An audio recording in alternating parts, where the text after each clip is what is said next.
गांगेय पश्चिमबंग और संलग्न अंचल लघुचाप यार प्रभाव में आज भी राज्यर विभिन्न जिले में दिनसारा लगी वर्षा। मयूरभंज, केन्दुझर, सुंदरगढ़ और झारसुगुड़े प्रबल वर्षा संभावना रही। वर्षा सह घंटा प्रति 30 ରୁ 40 किलोमीटर बेगर पवन बहिबा संभावना रही। समुद्र अशांत थिबारु मत्स्यजीवी को समुद्र भितर को जीवाई बारण कर भुवनेश्वर आंचलिक पाणीपाग विज्ञान केन्द्र पक्षर सूचना दी जाइए।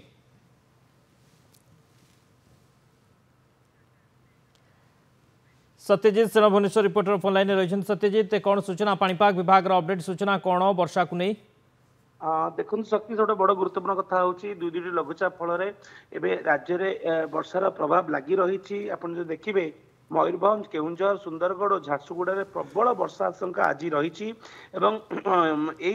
सबु जिले में घंटा प्रति 30 ରୁ 40 किलोमीटर बेगर पवन भी बहबार अनेक संभावना रही। आप देखु आभ्यंतरण ओडिशा पाखु आरंभ कर उपकूलवर्ती ओडिशा पर्यंत सबुठी हालुकार मध्यम वर्षा सहित पाखापाखि 5 दिन जाए प्रबल वर्षार वार्निंग जारी कर आंचलिक पाणीपाग विभाग। तेज यार भितर आप देखिए आउ एक लघुचाप देखो गोटे लघुचाप वर्षा राज्य भिजुता बेले आउ गोटे लघुचाप आसंता 25 तारीख माने आसंता काली हबार संभावना रही। दुई दुईटी लघुचाप प्रभाव में आगामी 5 दिन जाए आपणकर उत्तर ओडिशा पाखु आरंभ कर उपकूल ओडिशा पर्यंत यार तमाम जिला मानक प्रबल अति प्रबल वर्षा हवा सहित 30 ରୁ 40 किलोमीटर बेगर पवन बहार संभावना रही।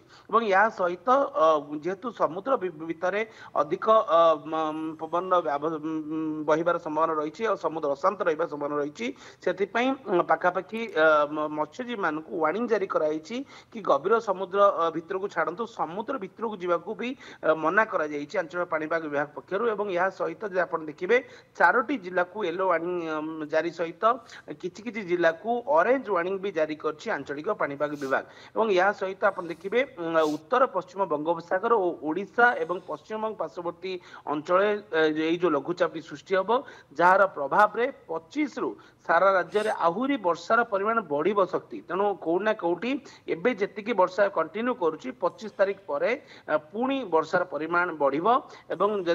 आम देखा केन्द्रापड़ा, बालेश्वर, मयूरभंज और केन्दुझर यही सब जिला को आखि आगे रखिकी भितर भी कटक, जाजपुर, जगतसिंहपुर भी आसूची। तो यही सब जिला को येलो वार्निंग जारी कराई। 27 तारीख जाए राज्य में प्रबल वर्षार वार्निंग जारी कराई।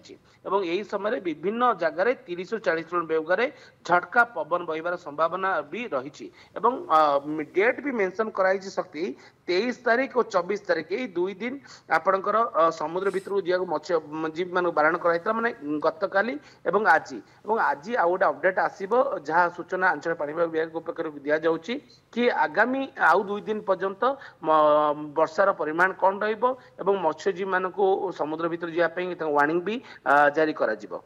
ओके, बहुत बहुत धन्यवाद सत्यजित समस्त सूचना पाई।